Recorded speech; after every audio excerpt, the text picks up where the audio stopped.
안녕하세요, 하림입니다. 요즘 2030이 결혼을 하지 않는 이유에 대해서 이야기해 보려고 합니다. 정확히는 더 이상은 결혼이 꼭 해야만 하는 게 아니라 할 수도 있고 안 할 수도 있는 선택지 중 하나가 되었습니다. 이 변화는 갑자기 생긴 게 아니라 여러 이유가 쌓인 결과에 가깝습니다. 가장 먼저 나오는 이야기는 돈입니다. 일단 결혼 비용이 너무 비쌉니다. 식장, 예물, 예단, 신혼여행, 집. 하나하나 떼어놓고 보면 선택처럼 보이지만 전부 더하면 감당해야 할 금액이 눈덩이처럼 불어나게 됩니다. 저는 코로나 이전에 결혼을 했지만 코로나 이후로 웨딩업계가 변화해서 현재는 3천부터 시작합니다. 또한 결혼식 때 또한 많이 올랐죠. 여기에 절차대로 나오는 게 상견례도 1인 비용이 만만치 않습니다. 거기에 요즘엔 부모님을 위한 상견례 때 필요한 답례품도 준비하는 등 이것저것 비용이 만만치 않습니다. 물론 생략해도 되고 생략하는 집들도 있지만 아무래도 결혼이라는 단어 앞에서 나와 배우자 그리고 양가의 부모님까지 생각한다면 선택 하나하나가 조심스러운 건 사실입니다. 그리고 웨딩드레스를 고를 때 이거 역시 다 돈입니다. 피팅비도 당연히 받지만 이제는 사진을 찍는 대신 그림을 그려서 특정적인 걸 기억했다가 고르는 시스템이 되어버렸습니다.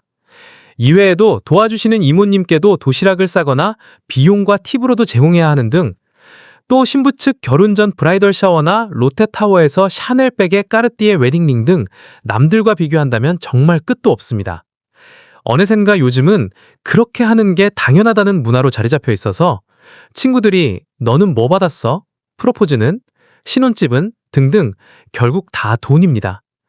그래서 누군가는 이 이야기를 들으면 나는 그냥 물 떠놓고 결혼할래 아니면 그냥 스몰 웨딩으로 진행할래 라고 하지만 현실은 다릅니다.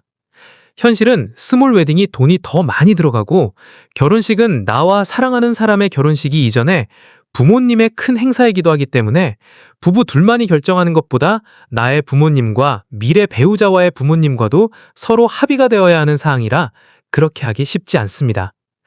특히 집 문제는 결혼 이야기를 현실로 끌어내리는 순간입니다. 둘이 벌어도 집 한 채가 쉽게 그려지지 않습니다. 전세든 매매든 숫자를 계산해보는 순간 결혼은 감정이 아니라 계산 문제가 됩니다. 혼자 자취하며 살 때는 내가 원룸 월세를 살든 전세를 살든 상관이 없었지만 결혼을 하고 신혼집을 찾는다면 이야기가 달라집니다. 2030이 결혼을 망설이는 또 다른 이유는 빠르게 변화하는 사회 속 불안한 미래 때문입니다. 지금 당장 먹고 사는 건 가능해도 앞으로도 계속 그럴 수 있을지에 대해서는 확신이 없습니다.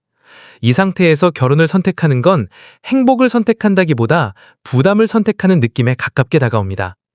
그래서 결혼은 사랑의 연장이 아니라 경제적 책임의 시작처럼 느껴집니다. 현실적인 이유는 여기서 끝나지 않습니다. 결혼을 하고 육아에 관한 문제. 그런데 사실상 외벌이로는 힘들기에 많은 부부들이 맞벌이를 선택하지만 양가 부모님이 아기를 돌봐줄 수 없는 수준이라면 월 200만 원 정도 하는 육아도우미를 고용해야 합니다. 그리고 아기를 낳게 되면 자녀만큼은 내가 해주고 싶은 만큼 남들처럼 해줘야겠다는 마음도 있습니다. 이 마음 때문에 아기를 낳는 걸 미루거나 주저하는 부부도 많습니다. 하지만 현실은 그리 녹록치 않습니다. 가입 나이는 정해져 있고 주변에는 딩크나 결혼 안 한 사람도 많지만 산부인과에 가보면 아기를 원하는 정말 많은 난임 부부가 있고 산부인과에서 듣는 말이 가입 나이와 시기가 있다고 골든타임을 놓치면 힘들다고들 말합니다. 만약 아기를 낳고 맞벌이가 힘들어서 외벌이를 한다면 부족한 부분을 투잡을 뛰어나 하는 친구들을 보면 결혼 자신이 없고 두렵기도 합니다. 결혼은 이제는 해야만 하는 일이 아니라 하고 싶으면 하는 선택이 되었습니다. 혼자 사는 삶이 이상하거나 불안전하다는 인식도 많이 옅어졌습니다. 요즘은 혼자서도 취미생활과 넷플릭스와 같은 OTT를 즐길 수도 있고 우리가 어릴 때 생각했던 30대와 지금의 30대는 너무 다른 느낌입니다. TV 속에 나오는 혼자 사는 연예인 너무 잘 지내고 편해 보입니다. 혼자 사는 게 오히려 더 편하다고 느끼는 사람도 많습니다. 내 생활 리듬을 굳이 바꾸지 않아도 되고 설명해야 할 일도 줄어듭니다. 결혼한다고 해서 행복이 보장되는 것도 아니라는 걸 이미 알고 있습니다. 부모 세대의 결혼을 보며 자란 경험도 영향을 줍니다. 특히 30세대는 부모 세대 때 IMF를 겪으며 자라왔습니다. 그 과정에서 많은 부부들이 헤어지고 이혼했습니다. 물론 이혼이 꼭 나쁘다는 건 아닙니다. 하지만 유년기에 겪은 부모님의 이혼 등 결혼에 대한 불안과 부정적인 시선도 있는 건 사실입니다.